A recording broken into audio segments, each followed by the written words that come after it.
Shalom. Puji Tuhan, bulan ini kita bicara tentang refining. Apa itu refining? Refining itu bicara tentang pemurnian. Bulan yang lalu kita mendengar khotbah tentang testing, tentang ujian. Ya, sekarang lebih meningkat lagi. Kalau orang diuji itu tentunya ada tulisan yang dikatakan biasanya, pernah lihat ya, waktu sudah masuk ke sebuah ruangan terus ada ujian, biasanya tulis siapa itu? Harap tenang, ada ujian. Jadi kalau ada ujian mesti tenang, tenangkan hatimu, tenangkan pikiranmu, tenangkan perbuatanmu di hadapan Tuhan. Saya percaya setelah diuji tentunya akan ada peningkatan. Amin. Nah, setelah meningkat, apa yang harus kita lakukan? Sekarang kita masuk tema refining. Apa sih refining itu? Refining itu pemurnian, ya, dimurnikan. Tadi pagi saya sampaikan 3 hal yang dimurnikan. 1, motivasi kita ikut Tuhan itu dimurnikan, karena ada banyak orang motivasinya salah. Yang kedua, dimurnikan untuk mendapatkan kualitas yang lebih baik, yang terbaik. Yang ketiga, memperoleh seperti tujuan dan rencana Allah. Nah, sore hari ini saya mau bicara refining kembali, tapi dari tema yang lain. Kita baca dulu sama-sama 1 Petrus 1 ayat 6 dan 7. 1, 2, 3. Bergembiralah akan hal itu, sekalipun sekarang ini kamu seketika harus berduka cita oleh berbagai-bagai pencobaan. Maksud semuanya itu ialah untuk membuktikan kemurnian imanmu yang jauh lebih tinggi nilainya daripada emas yang fana, yang diuji kemurniannya dengan api, sehingga kamu memperoleh puji-pujian dan kemuliaan dan kehormatan pada hari Yesus Kristus menyatakan dirinya. Saya sangat percaya apa yang sedang terjadi hari ini di depan mata kita, kita melihat secara kasat mata bagaimana peperangan sedang terjadi. Ini sebenarnya kalau kita baca dalam firman, terjadi penggenapan firman. Amin.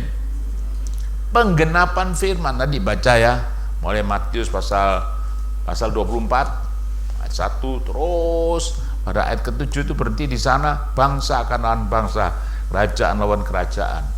Nah, kemudian disertai dengan perubahan iklim. Wah, ini sekarang di depan mata kita semua loh. Berapa hari yang lalu bulan merah, gerhana. Saudara lihat? Siapa yang lihat? Saya lihat di YouTube tapi. Itu yang terang di Sorong sana. DPI Rock Sorong sempat syuting, kemudian dikirim ke saya. Merah betul, bulat. Nah, penggenapan. Makanya firman itu pasti digenapi. Kalau bicara kedatangan Tuhan pasti. Kapan? Saya tidak tahu. Nah, sama kalau saya mau hujan, iya. Jam berapa hujan? Tidak tahu. Tanda-tandanya sudah jelas. Sama dengan tanda-tanda yang ada di depan mata kita ini. Mari kita mempersiapkan diri. Kenapa kok bicara pemurnian? Karena yang dihakimi oleh Tuhan 1 Petrus 4 ayat 17 itu dimulai dari rumah Allah dulu. Jadi rumah Allah dibersihkan. Dibersihkan untuk apa? Yang sebenarnya ingin mendapatkan rumah Allah yang sesungguhnya, bukan gedung, tapi rumah Allah yang dimaksudkan itu adalah diri kita. Katakan amin. Jadi ini yang dimurnikan. Makanya pengiringan kita kepada Tuhan harus lebih serius lagi. Tapi ketika ada pemurnian, dikatakan dalam ayat 6 tadi disuruh apa? Disuruh apa? Bergembira. Jadi tidak boleh bersedih. Justru kalau menantikan kedatangan Tuhan, mestinya kita sungguh-sungguh, mestinya kita lebih serius lagi ikut Tuhan, melayani Tuhan, ya. Nantikan, pasti datang. Kapan? Saya nggak tahu. Nah, Bapak Ibu yang dikasihi Tuhan, kehidupan yang dimurnikan itu adalah kehidupan yang bertentangan dengan Tuhan, yang mau dibersihkan dari segala kekotoran, kenajisan dunia ini. supaya hidup kita ini semakin berkenan kepada Tuhan. Saudara mau semakin berkenan? Yang mau semakin berkenan begini, angkat tangan, lambaikan tangan. Oh, kok ada yang begini ya? Berkenan kadang-kadang, kadang-kadang enggak. Ya berkenan. Berkenan? Biar malaikat yang catat, bukan saya, saudaraku. Gereja kita adalah gereja profetik ya. Apa yang kau katakan, apa yang kau lakukan dicatat Tuhan. Makanya sebuah tindakan-tindakan profetik itu harus diikuti. Nah, apa yang dimurnikan hari ini? Saya mau bicara 3 hal. Iman perlu dimurnikan, ibadah perlu dimurnikan, hidup perlu dimurnikan. Dari apa, Pak? Yang pertama dulu, kita lihat iman perlu dimurnikan. Kenapa kok perlu dimurnikan? Dalam Injil Lukas pasal ke-18 ayat 7 dan 8, tidaklah Allah membenarkan orang-orang pilihannya yang siang malam berseru kepadanya, dan adakah ia mengulur-ngulur waktu sebelum menolong mereka? 8, baca dengan keras. Aku berkata kepadamu, ia sedang mendatangkan mereka, akan tetapi jika Anak Manusia itu datang, adakah dia mendatangi iman di bumi? Ya, ketika Tuhan datang, yang ditanya adakah iman di bumi? Dia tidak melihat seberapa gedung yang kita bangun itu indah, seberapa banyak orang yang sudah kita menumbuhkan itu. Iman ini urusan pribadi. Bisa berkata amin? Urusan pribadi. Apa sih iman itu? Ya iman itu pokoknya yang gereja. Ya kalau ke gereja banyak, makanya gereja menyanyi, hampir semua gereja menyanyi. Gereja memuji belum tentu, karena ke dalam pujian ada penyembahan. Nah sekarang banyak gerejanya orang-orang muda ini sampai nyanyi batasnya, tidak sampai pujian, karena Tuhan hadir di atas puji-pujian. Mazmur 22 hadir di atas puji-pujian, itu kata pujiannya tehila, Allah hadir. Makanya kalau muji sungguh-sungguh, haleluya, pujinya sungguh-sungguh, dia hadir. Yang sakit pulang sembuh, yang lemah pulang jadi kuat, karena dia hadir di atas puji-pujian. Tapi Tuhan bawa lagi meningkat, gereja menyembah. Nah ini yang hari ini sedang jadi target kita, masuk dari gereja menyanyi, memuji, menyembah, betul-betul masuk dalam penyembahan kepada Tuhan. Karena di surga nanti nggak ada lagi Alkitab catat mencatat, Pak Gugu nggak ada lagi di sana loh Pak. Sekarang boleh ya. Saya senang kemarin, ini kita punya teman luar biasa. Makasih Pak, tolong ngangkut gembita kemarin.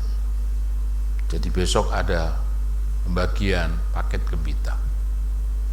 Siap hadir? Apa nih sing siap? Jam piro? Jadi iman itu apa? Iman itu dasar. Dasar. Bangunan ini kelihatan begini, tapi ada dasarnya. Namanya fondasi. Iman adalah dasar dari segala sesuatu yang kita harapkan dan bukti dari sesuatu yang tidak kita lihat.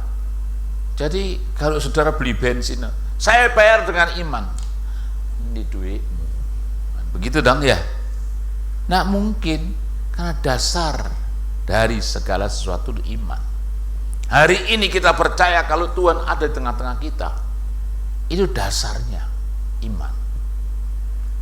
Secara kasat mata nggak terlihat. Secara kasat mata saya berkhotbah, tapi kita percaya karena firman berkata 2-3 orang berkumpul dalam Yesus, Yesus hadir. Apalagi sekian puluh orang, pasti dia hadir. Makanya kehadiran dia memurnikan iman kita. Nah Bapak Ibu yang dikasihi Tuhan, kalau dasar dari segala sesuatu yang kita harapkan dan bukti dari segala sesuatu yang tidak kita lihat, makanya bagi mereka yang tidak percaya itu wangil ngomongi. Pokoknya aku percaya Tuhan, ya apa caranya? Kalau kita percaya dalam roh, karena manusia ada tubuh dan jiwa dan roh. Kita percaya Roh Kudus ada di dalam dirimu, dalam diri saya, dalam diri kita, sehingga setiap orang percaya kita bisa mengaku Yesus Tuhan itu karena Roh Kudus. Haleluya. Kita tidak akan bisa mengaku Yesus Tuhan kalau Roh Kudus tidak jadi hidup. Nah, Bapak Ibu, kalau bicara iman, itu harusnya ini, iman yang tertuju pada Tuhan, bukan tertuju kepada hamba Tuhan. Ya, jangan tertuju pada saya hanya coach saudara, saya hanya pelatih saudara, saya hanya gembala pembina saudara. Iman harus tertuju kepada Tuhan. Kenapa? Menyelamatkan. Keselamatan ini bukan bicara nanti masuk surga, tapi keselamatan juga hari ini. Arti kata selamat itu soteria, diselamatkan secara global, ekonomimu, rumah tanggamu, hidupmu pribadi, masa depanmu, anak-anakmu, semuanya diselamatkan. Katakan amin. Makanya satu orang diselamatkan, seisi keluarga diselamatkan. Mungkin belum, tunggu waktu. Makanya serius dengan firman Allah, hidupi firman Allah. Kalau suami belum, tunjukkan istri bagaimana sikap-sikap dari sebagai seorang yang beriman kepada Tuhan. Nanti tunggu waktu. Saya punya teman dulu dari Cungkok. Ya, jadi dia bertobat dulu, namanya Pak Heru. Dia ngomong gini, opo iso papaku percaya Tuhan Yesus, papaku dari dulu penyembahan berhala, punya wes pokoknya macam-macam. Pak, firman ngomong satu orang diselamatkan seisi keluarga. Ya wis tak anteni, dia ngomong begitu. Ya. Sudah jalannya waktu betul. Satu-satu bertobat. Saudara, itulah iman. Haleluya. Karena kaitannya dengan firman. Jangan kaitan dengan kenyataan, beda. Kenyataan bisa dirubah oleh firman Allah, tapi kenyataan yang ada tidak bisa mengubah firman Allah. Haleluya. Ya. Makanya satu persatu bertobat. Itu tokonya dulu ada di Surabaya, di Wijaya Baru sana. Wah, semua bertobat. Saya pernah nginjili satu orang. Ya, dulu kalau beli kain gini ya di Pasar Atum, biasanya beli berapa gitu, jahit. Saya injili orang. Dia jualnya kain jas. Podo ae. Sing penting gua ketemu ikono. Loh, maksudnya apa? Ya gua ketemu. Kok saiki lak Kristen toh? Iya, aku agama lain ya. Kok lak ketemu ikono akhirnya. Pokoknya sekali sing apik. Saya ngomong bedo. Iki duduk bicara urusan numpak bis. Bis macam-macam, ono Bismillah, bis apa? Eka, Mira, macam-macam. Jurusannya Semarang, ya nanti ketemu karena bisnya macam-macam. Ini urusan surga. Kalau kamu tidak pernah ketemu orang dari surga, ya nggak selamat. Iso, nggak percaya aku. Ya wis. Saya cuma menawarkan. Mau percaya atau tidak, saya tidak pernah memaksa. Satu kali saya khotbah di Surabaya, loh, iki sing duit tong 6 iki, ngarep dhewe ya. Saya khotbah, saya mantuk iki senyum-senyum, udah lama ya. Setelah pulang, jasmu kurang apa? Loh, bertobat ternyata. Bersyukur saya pulang dapat jas, saudaraku. Tapi dulunya ngotot, ngeyel. Itu bahasa apa?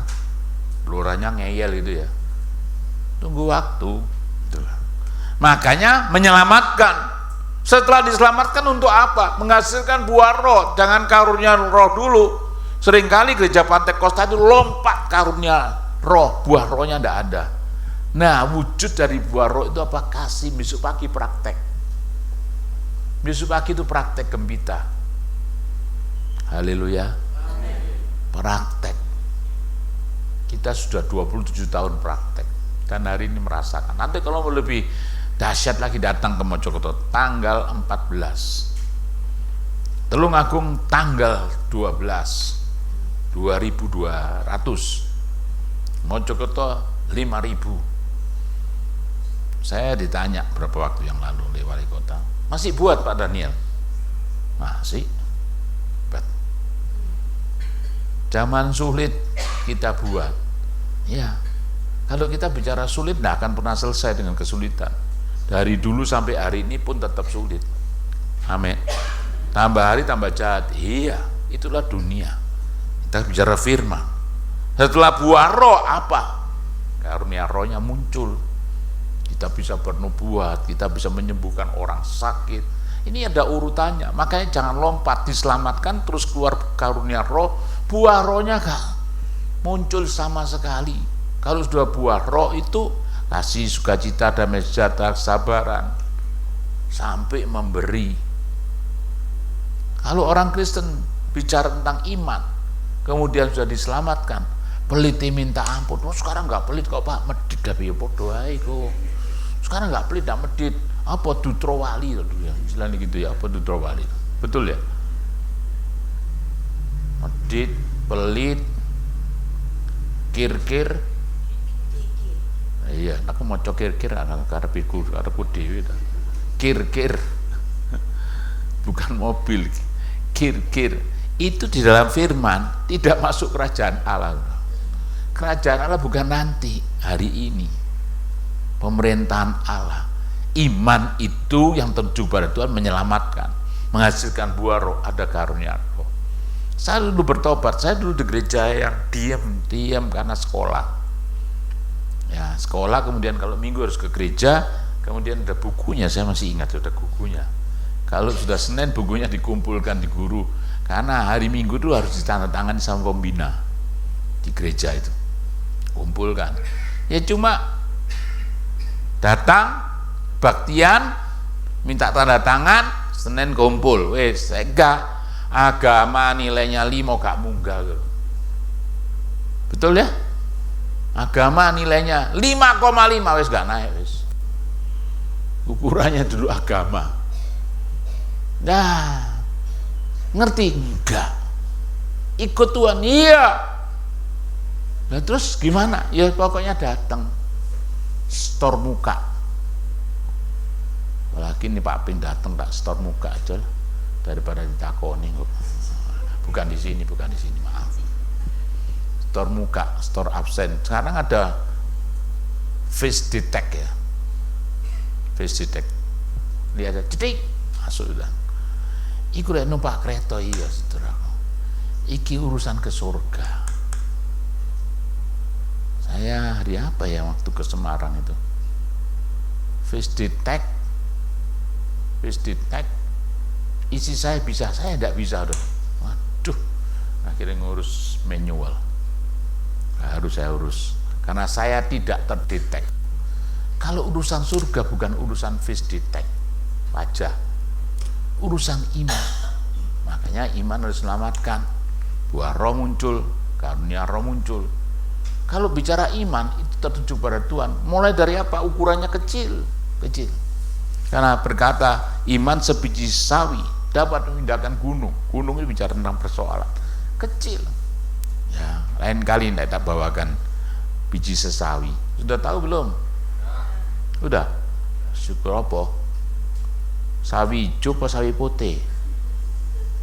Nah, Indonesia ini ngomong sawi mikirin sawi hijau. Oh, sawi putih, ya. Bukan. Pohonnya itu seperti ya, gambarnya paling gampang itu dilihat itu seperti pohon turi, tahu ya. Ada dahan-dahannya gini. Makanya di Alkitab burung-burung bisa bertengger.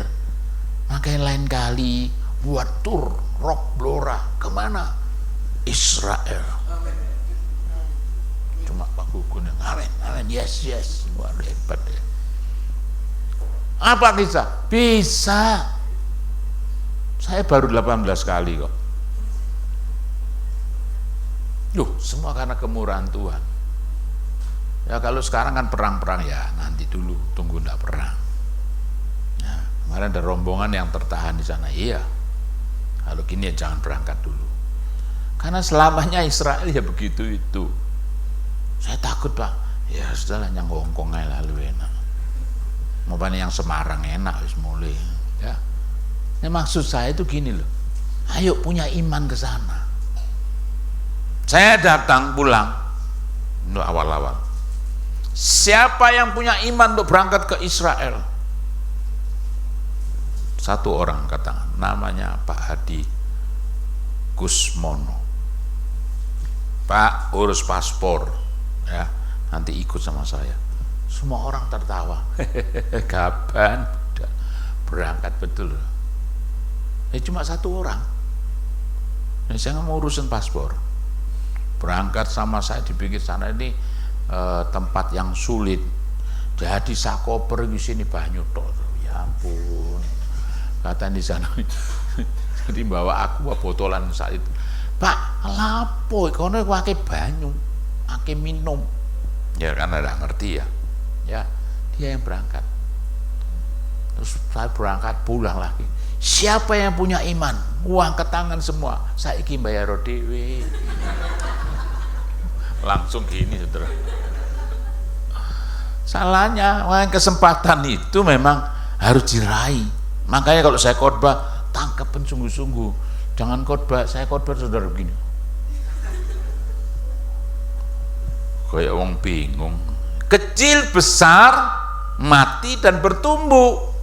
Ada iman yang mati, iya. Ayo, Tuhan pasti sembuhkan. Yalah, dokter ngomong gak iso Pak. Tuhan pasti tolong. Alah, sapa sing gak nolong aku wong desa kok. Ninggali Bogorejo. Ya, desa Bogorejo sini ya. Siapa yang mau nolong? Saudara, Tuhan itu bisa buat yang tidak mungkin jadi mungkin. Haleluya. Amin. Saya punya teman pendeta Oscar itu di Wonokitri sana. Wonokitri itu mahal dekat. Kalau biasanya orang mau ke Bromo lewat Wonokitri. Gerejanya kecil waktu itu. Di gerejanya dia ada kalender. Kalender itu fotonya gereja Pak Yakob Nahwai. Nah, karena masih gelap, hari masih gelap, datanglah sebuah rombongan tidak besar, 6 orang atau berapa itu lupa saya. Datang ke situ, ini anak-anak muda Korea semua. Tanya, loh, ini gereja mana ini? Kok persis gereja Korea? Oh, ini gerejanya Yakob Nahwai. Padahal Pak Yakob Nahwai ketua sinode kita dulu, udah almarhum. Nggak ada gerejanya juga. Apa itu? Gambar 3 dimensi. Terus ditanya, Bapak mau ke Korea? Mau, saya berdoa nanti satu kali saya pasti pergi. Ya, tidak pernah berharap apa-apa. Rombongan dari Korea pulang, ya, Bapak ini dapat berkat untuk berangkat ke Korea. Suami istri.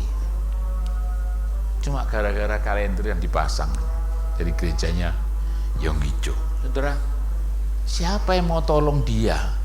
Ada di mana? Wonokitri, tidak ada. Saya punya teman namanya pengerja Kusdiningsih. Satu kali saya masuk di itu Tumpang, Malang Selatan sana. Itu tempat latihan saya khotbah awal-awal. Tahun 80 saya sudah pengurus kaum muda, saya khotbah di situ. Ya, satu kali saya, loh, Om, ini fotonya siapa Om? Dulu kan full timer sini. Iya, Kusdiningsih. Sebelahnya siapa? Oh, ini suaminya orang Belanda. Loh, Kusdiningsih suaminya orang Belanda. Nah ini 2 anak iya, mana kok ganteng-ganteng. Yang satu kayak pohon, warna pohon. Yang satu kayak keju. Dan singkong dan keju tuh. Kayak Belanda gitu. Wow. Sekarang di Belanda. Singkat cerita, coba lihat Malang Selatan di Tumpang bisa dikirim orang dari Belanda. Makanya yang belum menikah gak usah khawatir. Apa mana blora, asal jangan dikirim jari gasa, saudara ribet. Perang terus. Oh ya, Oh bisa datangkan gitu. Cuman tinggal kita beriman dah. Seringkali kan kita mengecilkan diri kita sendiri. Makanya kalau bicara iman itu harusnya percaya apa yang dikatakan firman. Tidak ada menjadi ada. Tidak mungkin jadi mungkin. Karena setiap benih firman Allah itu pasti digenapi. Katakan amin. Saudara tahu ini? Apa? Hah? Blora belum ada ya? Hah? Belum ada. Ya nanti bukalah. Ternyata siapa sih mau franchise? Karena Desember kemarin Jombang sudah ada. Bet ya? Jombang sudah ada. Blora mosok belum ada. Bikin malu nama Tuhan Yesus aja. Ya apa? Blora belum ada. Loh Pak, belum ada Pak, memang Pak. Blora ini lain, bukan McD. Ada roti pisang, apalagi? Nggak tahu lah. Tapi yang saya katakan, siapa sih yang punya McD itu? Siapa yang punya? Orang-orang muda. Tapi siapa yang mengembangkan? Makanya begini ya, marketing dia harus diimbangi dengan manajemen. Ada seorang bernama Raymond Krug. Raymond Krug ini adalah seorang karyawan dari sebuah perusahaan gelas kertas, gelas yang terbuat dari kertas itu. Dia kerja di situ, perusahaannya bangkrut. Bukan bangkrut sih, pengurangan tenaga kerja. Karena Raymond Krug itu berprestasi, ya, anak Tuhan, sehingga dia karyawan tidak kena PHK. Nah, tapi dia lihat teman-temannya semua di PHK. Aduh, sakno rek teman-temanku. Aku tak keluar sekali ya. Toleransi yang cukup besar. Keluar sekali. Ketika keluar, dia ingat dulu perusahaannya itu gelas kertas. Di mana yang ngambil gelas kertas paling banyak? Nah, disitulah dia mulai kerja. Ada sebuah perusahaan milkshake ya, dia kerja di sana. Milkshake itu apa itu? Yang di jus gitu minuman, ya. Kemudian dia kerja di situ, dia cari tahu siapa yang ngambil gelas kertas ini paling banyak. Karena apa ya? Karena ada orang jualan milkshake. Nah, dia cari. Loh, ternyata orang muda ini ya di mobil namanya Mac and Dick. Mac and Dick ditanya, kamu jualannya apa? Jualan roti, ya jualan ayam. Ya cuma di Indonesia ini kan McD ku dicampuri macam-macam loh. Aslinya itu roti, aslinya ayam, ya. Tapi di Indonesia ini McD ono nasi uduk, bingung aku ya. Di mana itu saya lihat loh, ono daftar nasi uduk, ya itulah Indonesia. Ada nasinya, itulah Indonesia. Kalau nggak makan nasi, engkau bukan orang Indonesia. Nah, apalagi makan roti, wah tambah. Nah, singkat cerita, ya mungkin lo kamu mau tak kembangkan? Nah, sudahlah saya gini-gini saja lah. Karena saya pagi jualan rame, ya sudah, mau apa lagi? Loh, tak kembangkan. Raymond Krug berkata, saya yang kembangkan, bukan kamu. Mau ndak aku memanagenya? Loh, ya mau gitu. Kalau gitu gini aja loh, tak belinya perusahaan. Saya mau kembangkan. Dari tahun 54 dibeli oleh Raymond Krug dan dikembangkan jadi perusahaan waralaba pertama kali di dunia statnya ini. McDonald hari ini, catatan saya ya, saya bisa salah ya, 45.356 outlet di dunia. Keren ya. Terus di Amerika paling banyak 13.700. Kemudian 320 itu di Indonesia. Dan di Indonesia 320 itu adalah nomor 320 adalah di Jombang kemarin. Ya. Tapi dia punya target ke depan jadi 50.000. Wow. Apa? Ini loh anak Tuhan bisnisnya begitu. ndak nerimo, gak pasif. Iman itu mestinya begitu. Haleluya. Apa yang akan kita raih? Kalau saya di gereja ini belum berani buat target tuh. Kita lagi berbenah manajemen. Ketika ketemu yang mengembangkan manajemen namanya Raymond Kroc, berkembang. Yang buat tetap tadi Mac and Dick. Jadi yang punya usaha harus di-manage dengan baik. 3M. Marketing itu yang keluar. M yang kedua manajemen di dalam. Yang ketiga itu memproduksi. Produksimu bagus, tidak bisa di-manage, tidak bisa di marketing, nggak payu. Marketingmu bagus, tidak di-manage, produksi morat-marit. Orang pesen telat, orang pesen gagal, nggak bisa. 3M itu. Saya itu tertarik dengan kata-kata dia. Coba baca, ada enggak sih? Oh, ada juga ya. Ini, ayo dibaca. 1, 2, 3. Jika kamu bekerja hanya karena uang, maka kamu tidak akan pernah berhasil.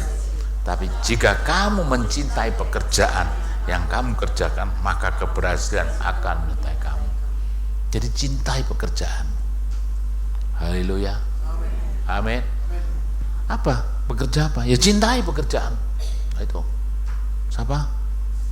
Kerupuk. Cintai dodolan kerupuk. Nanti lahir dari Blora ini kerupuk terbesar di dunia. Bisa.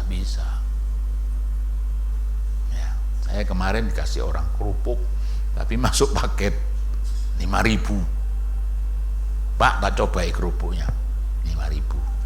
Pak, masukkan paket khususnya untuk Mojokerto. Karena ini pabriknya di Jombang. Coba, istri saya nyoba. Biasanya istri saya itu paling suka kerupuk, tapi paling rewel dengan kerupuk itu. Tapi wingi langsung, oh enak kerupuk sapa ya mual. Ini istri saya ini paling juragannya kerupuk, saudaraku ya, makan kerupuk. Nah itulah memang orang Indonesia ini kalau udah ada kerupuk belum makan, karena nasi belum makan. Nah Bapak Ibu lihat Raymond Kroc, karyanya luar biasa. Saya percaya kalau dia bisa dipakai Tuhan, ya kita pun bisa. Katakan amin. Tapi jangan lihat kesulitan. Ayo baca sama-sama quotes dari C. Lewis. Ini seorang pastor. Ayo baca sama-sama. 1, 2, 3. Kesulitan sering mempersiapkan orang biasa untuk tujuan luar biasa. Jadi apa? Iman. Makanya dengan kesulitan imanmu supaya bertumbuh. Dengan kesulitan imanmu dimurnikan. Jangan dengan kesulitan malah jadi lemah. Udah, tantangan udah biasa, saudaraku. Ya. Itu gereja Mojokerto. Dulunya ngenger. Dulunya di rumah, tadi pagi saya sebut rumah Batman. Kenapa kok Batman? Rumah kelelawar, tapi bukan yang di sini. Di depannya itu tempatnya Batman. Sekarang ada habis diperangi sama Superman, diperangi sama siapa? Yang di Indonesia nya apa? Guntur Halilintar. Ganti rumah Batman sekarang jadi rumahnya orang Goodman. Haleluya. Ini jiwa-jiwanya ini. Lihat. Mojokerto bisa, Tulungagung lebih bisa. Blora kok Tulungagung sih? Tulungagung jawab yes ya. Nah sekarang saya latih Blora ini. Blora bisa. Gak niat amin ya. Amin. Yes, amin gitu loh saudara. Apalagi yang perlu dimurnikan? Ibadah. Di Kisah Rasul 13 ini, coba lihat ibadah mereka. Setelah selesai ibadah, banyak orang Yahudi dan penganut-penganut agama Yahudi yang takut akan Allah mengikuti Paulus dan Barnabas. Kedua rasul itu mengajar mereka dan menasihati supaya mereka tetap hidup di dalam kasih karunia Allah. Jadi orang Yahudi itu jangan dipikir percaya Yesus, tidak percaya Yesus. Sampai hari ini iya. Makanya kalau sudah ngomong Yesus, saya datang ke sana ketemu mereka. Apa di kaosmu nulis Holy Land itu apa? Loh, ya tanahmu ini saya sebut Holy Land. Alah, Kamu belum tahu ininya perang aja. Oh ya, saya ngomong begitu. Terus yang ngobrol, wah tak ngomongin percuma lah, memang firman yang ngomong kok. Karena ibadah mereka terfokus di tembok ratapan hari ini. Mereka tidak punya tempat ibadah. Tidak punya tempat ibadah karena mereka percaya tempat ibadah itu. Makanya Yerusalem itu sampai kapanpun tidak akan diserahkan kepada siapapun. Tetap terus diduduki. Yang lainnya silakan. Bethlehem diambil. Sekarang Bethlehem itu punya Palestina. Dulu bersih sekali, sekarang kotor, punya Palestina. Jadi kalau ke sana tinggal di Bethlehem itu tinggal di negara Palestina. Loh, tempat kelahiran Yesus. Iya, bagi mereka orang Yahudi gak urusi Yesus kok. Karena mereka tidak percaya. Makanya kalau ada orang Yahudi percaya Yesus, pasti hebat, dipakai Tuhan. Contoh satu, Benny Hinn, itu Yahudi. Siapa yang sering ke Indonesia dulu? Maurice Cerullo. Wah, ini angkatannya nggak tahu angkatan yang dulu kenal nggak Maurice Cerullo. Ya sudah, percaya saja lah. Ini orang Yahudi. Wah, orang sudah almarhum, pakai Tuhan. Ya, karena mereka tidak percaya. Coba lihat ayat 44 dibaca sama-sama. 1, 2, 3. Ada hari Sabat berikutnya datanglah hampir seluruh kota itu berkumpul untuk mendengar firman. Karena firman kebutuhan ibadah dan firman itu berkaitan, ada koneksitasnya. Nah sekarang ini ibadah kan jadi entertain, di mana-mana jadi hiburan. Siapa yang khotbah? Wah, ini lucu. Saya undang loh pendeta yang lucu di sini. Namanya teman saya itu Abram Suala. Tapi isinya bagus. Bener enggak? Lucu toh? Lucu. Tapi itu teman mulai remaja loh, pemuda.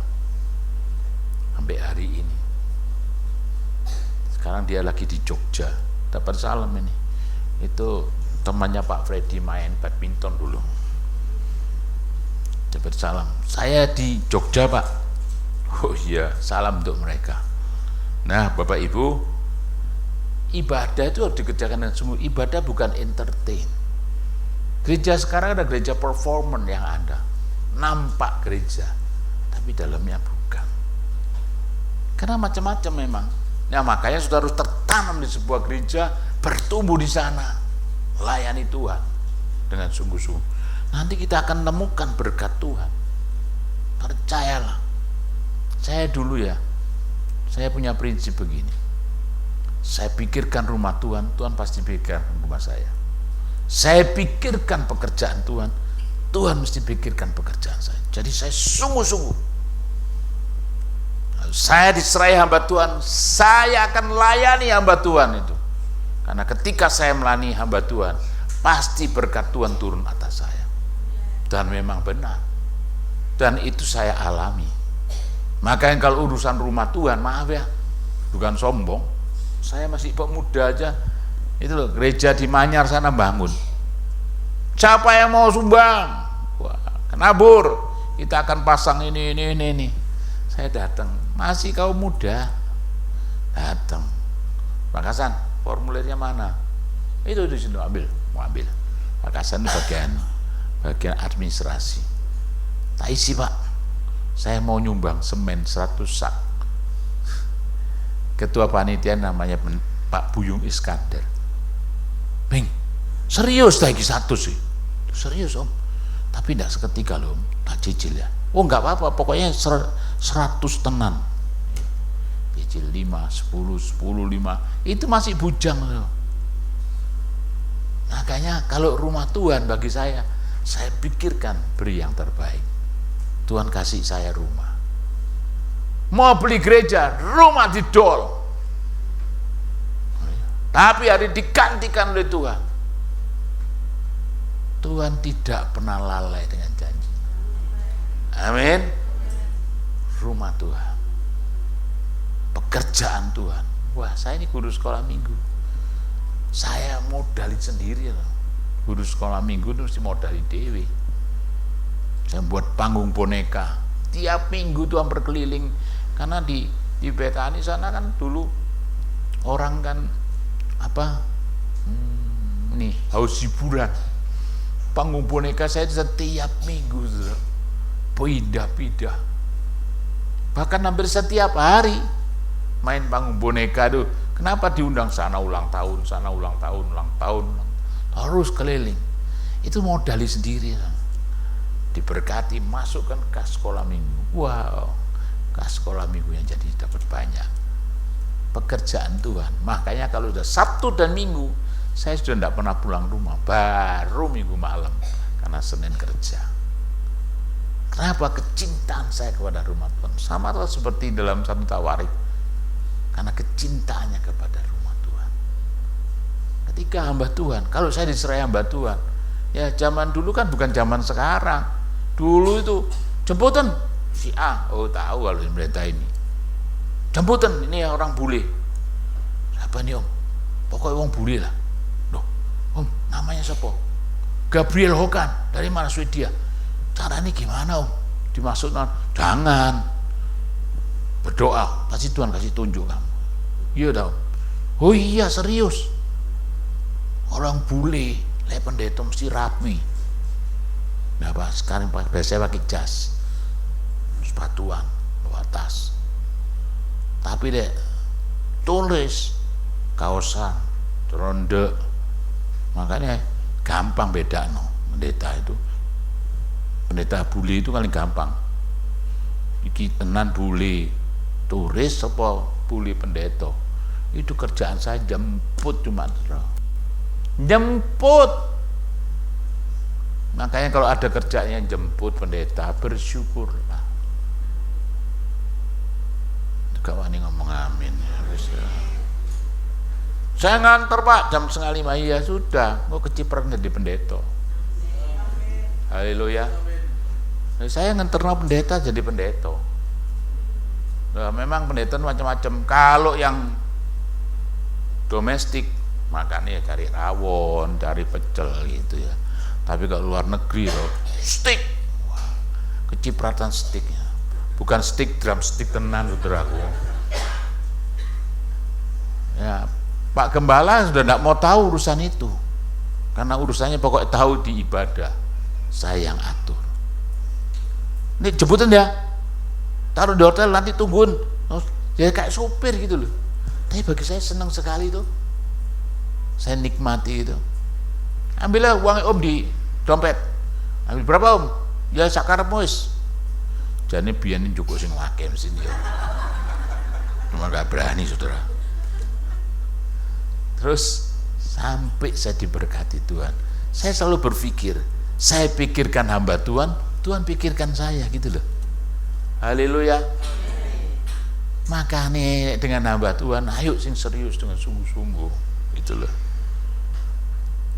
Nah, ini ada foto gereja kita nih yang dulu ini penderitaan, gereja penderitaan yang saya sebut tempatnya Batman. Lihat itu tuh yang di bawah itu doa malam kayak begitu banyak ya.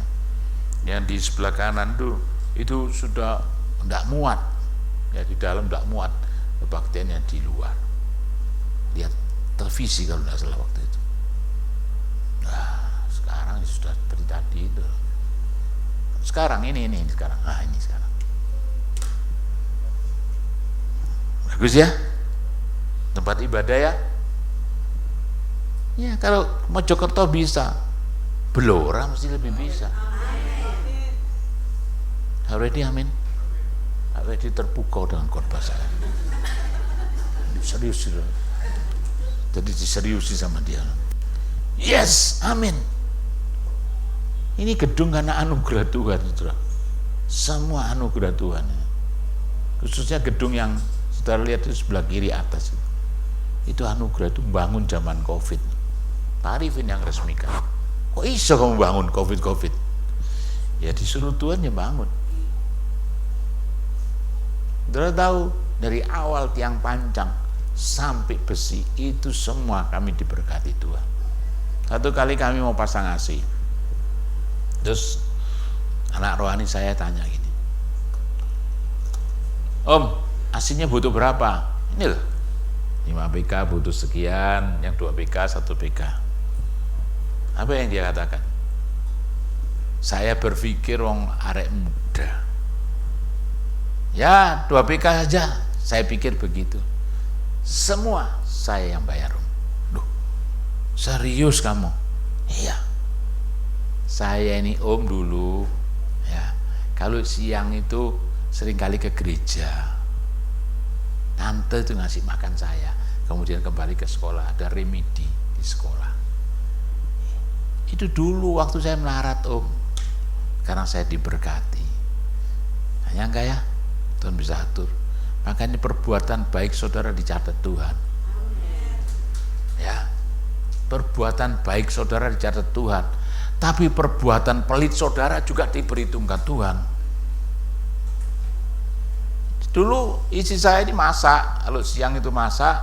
Nah, gereja kita itu dari sekolah itu kira-kira 100 meter ya, 200 meter lah. Ya, enggak jauh. Jadi kalau siang biasanya ada anak-anak SMP apa itu kumpul di gereja, nanti kembali lagi remedi ya biasanya gitu. Wah, sama istri saya dimasakkan. Nah, saya kan enggak tahu. Enggak taunya begini. Kan sudah lama peristiwanya. Tapi dia ingat. Saya sudah diberkati. Saya enggak nyangka. Jadi AC semua dia yang beli. Saya dikasih keramik sama salah satu pengusaha. Ya, kan biasa loh diukur. Ini ukurannya. Loh, kok citik? Kilo nggak ngekei. Kok sedikit? Ini sudah semua. Loh, semua tak? Iya. Hitung lagi. Tambah. Oh ya, lali saudaraku yang belum lupa, belum tak ukur kondoi. Jadi sudah keramiknya datang. Sungkan lek njuk ondo wis tuku dhewe. Jadi Tuhan itu ajaib. Amin. Ayo sih, jadilah gedung itu. Ya. Oke. Yang kedua, kita lihat dulu ya, apa sih manfaat ibadah itu.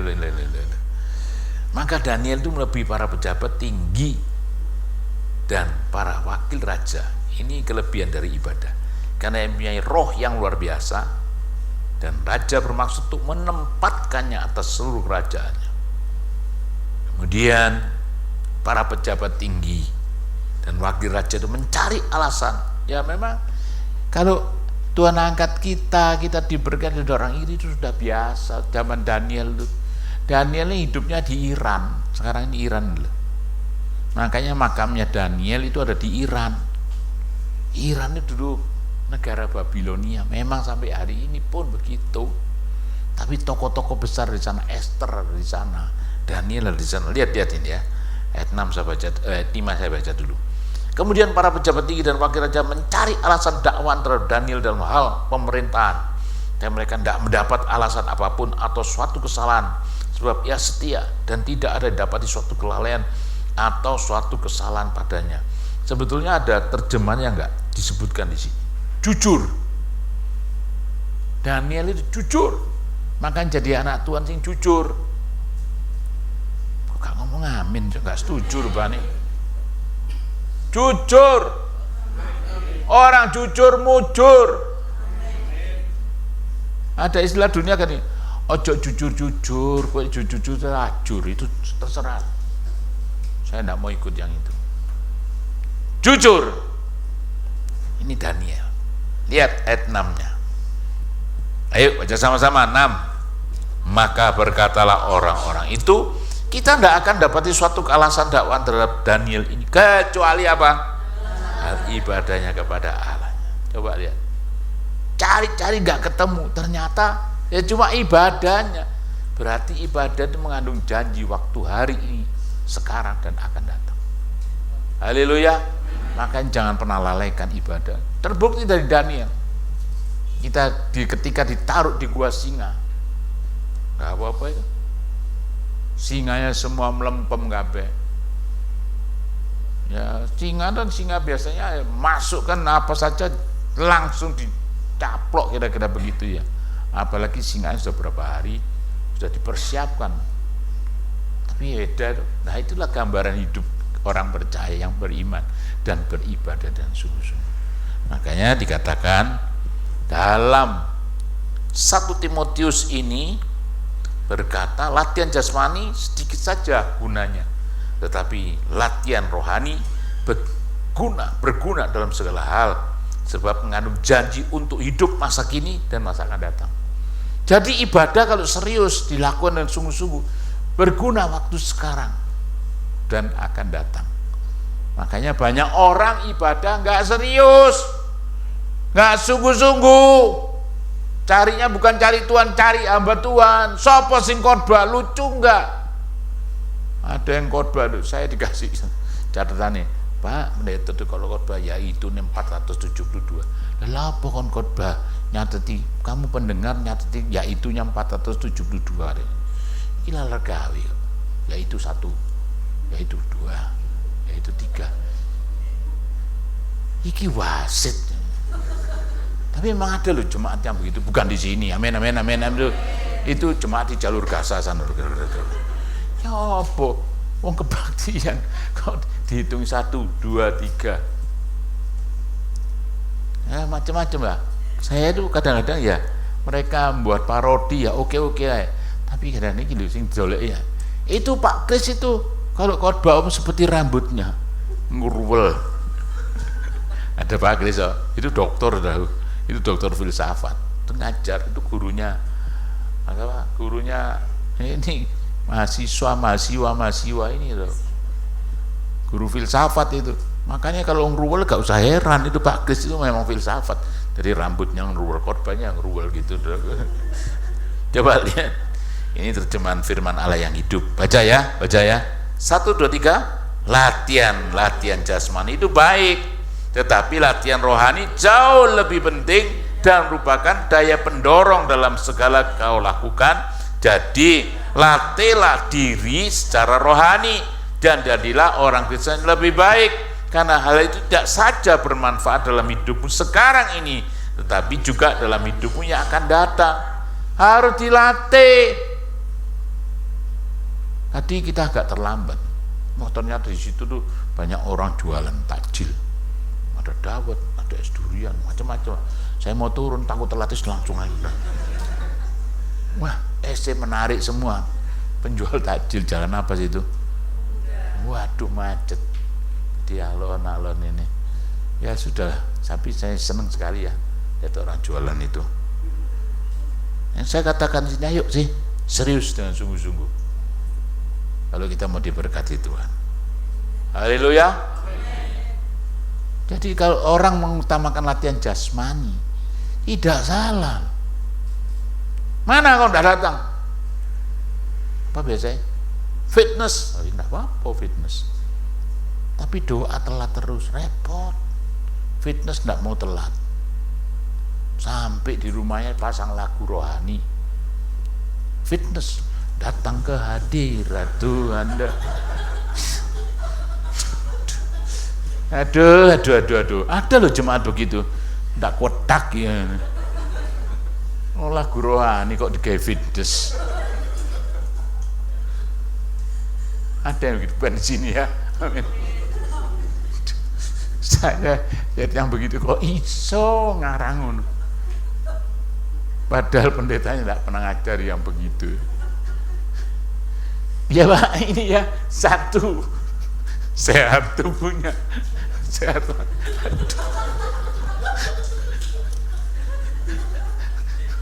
Saya ya sudah meninggal orangnya, geli aku. Padahal saya tidak pernah ngajar yang begitu dong. Dirangkap jadi siji, segarmus. Aduh Tuhan Yesus ampuni.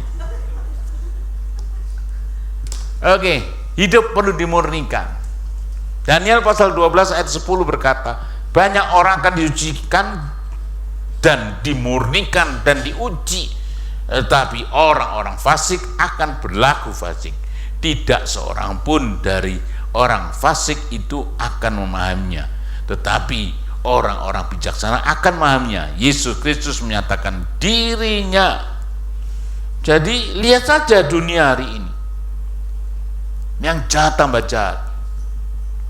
Kalau dulu itu ya, berapa waktu yang lalu di Madiun, cuma nggak dikasih uang 1.000 rupiah loh, cucu ini. Bapak engkonge, bukan engkong kakeknya, diketok palu, tok, berangkat. Ya kira-kira palu itu tanda 1000, dok, mati wis. Terus kalau dulu itu yang banyak bunuh istri, suami. Sekarang ini suami dibunuh istri. Makanya jok wani-wani bojomu, hati-hati ya, jangan disiksa istrimu itu, nanti kamu jadi tersiksa. Loh iya, saya sampai gini, dunia kita, lihat itu di dunia kita itu ada setiap hari kok. Kemarin yang di mana, Sukabumi ya, saat mobil dibakar, coba lihat, istrinya mau menikah lagi, suaminya masuk mobil dibakar. Nekat loh, ibu-ibu itu nekat hari ini. Saya ngomong gini bukan di sini, ini contoh. Nekat pol. Makanya bapak-bapak perlu baik-baik sama suami, sama istri. Ini sudah terbiasa, yang jahat lah suami, saudara. Makanya cobaan dan kesulitan, Billy Graham berkata apa?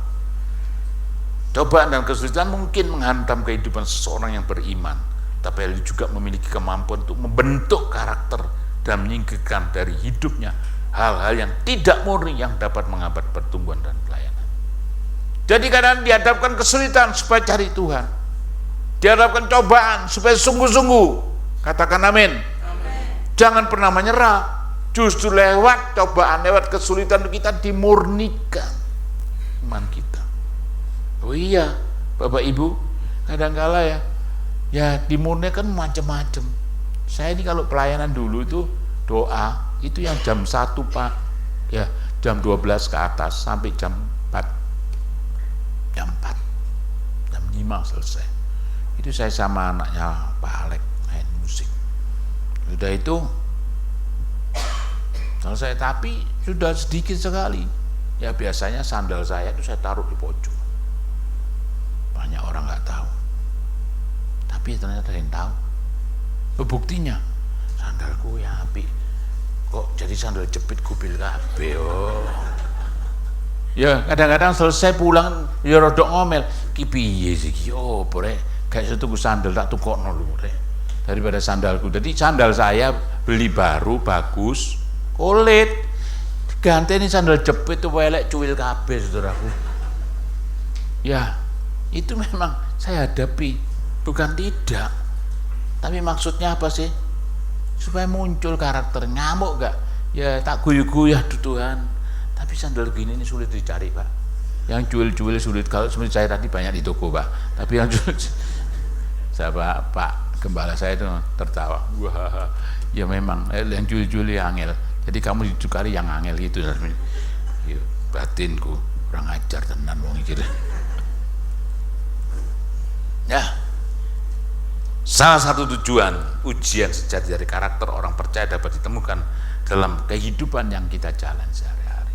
Jadi kehidupan yang kita jalan sehari-hari ini maksudnya juga memurnikan. Ya, memurnikan apa? Iman kita. Di mana sikap kita di jalan. Suka terobos lampu kuning, lampu merah gak wani wis ketok mandek. Kuning itu maju mundur, gus. Orang di Indonesia nih heran. Ya, kalau sudah kuning gas banter saudara tambahan. Hati-hati loh, itu karakter juga loh Pak, yang setir hati-hati ya Pak ya. Jadi lihat ketok kuning direm alon-alon mandek, mau digas, kan cepetan. Ini memang juga salah nih yang di belakang yang numpak, cepetan Pak. Siapa sih driver yang jejes blus. Padahal kalau kuning itu di luar negeri, kuning jalan. Saya diajak jalan di Australia naik mobil. Kenapa sih puter kok jauh nih? Lu jangan putar yang di situ Pak, tadi itu enggak boleh, kan wong sepi ya kok. Loh Pak, sepi, kamera di mana-mana Pak. Oh ya betul juga. Saya waktu training di Melbourne, nah saya malam-malam keluar sama teman-teman, kita keluar ya, punya mobil ya, keluar nyewa, enggak, ini mobil yang training, keluar makan $5, orang 10-11 waktu itu ya, sama ketua sinode kita hari ini Pak Rubin ya, makan, habis makan tahu-tahu besok pagi keluar tilangan loh, $120. Kok bisa sih? Mangane mentek 50. Kenapa? Karena kalau di luar negeri itu tidak boleh langsung belok, harus berhenti dulu walaupun sepi, tunggu berapa detik terus jalan. Aku kita enaknya sepi bes, iya. Besok pagi keluar tilang, yang ditilang bukan kita waktu itu, yang ditilang itu sekolah Alkitab. Keluar, ini siapa yang pakai ya kemarin ya, lu apa sih? Waduh, kita sama urunan meneh. Ya, di jalan itu karakter kita juga ditentukan. Makanya saya harap, ayo kita tunjukkan. Nanti kalau mau cari karyawan, GBI Rock Blora ini. Haleluya. Cari partner kerja, GBI Rock Blora ini. Calon mantu, GBI Rock Blora ini. Tenan dah. Haleluya. Partner kerja, GBI Rock Blora. Haleluya. Yang belum jodoh-jodoh, nah amin itu ya sudahlah. Oke. Iman perlu dimurnikan, ibadah perlu dimurnikan, hidup perlu dimurnikan. Kita berdoa.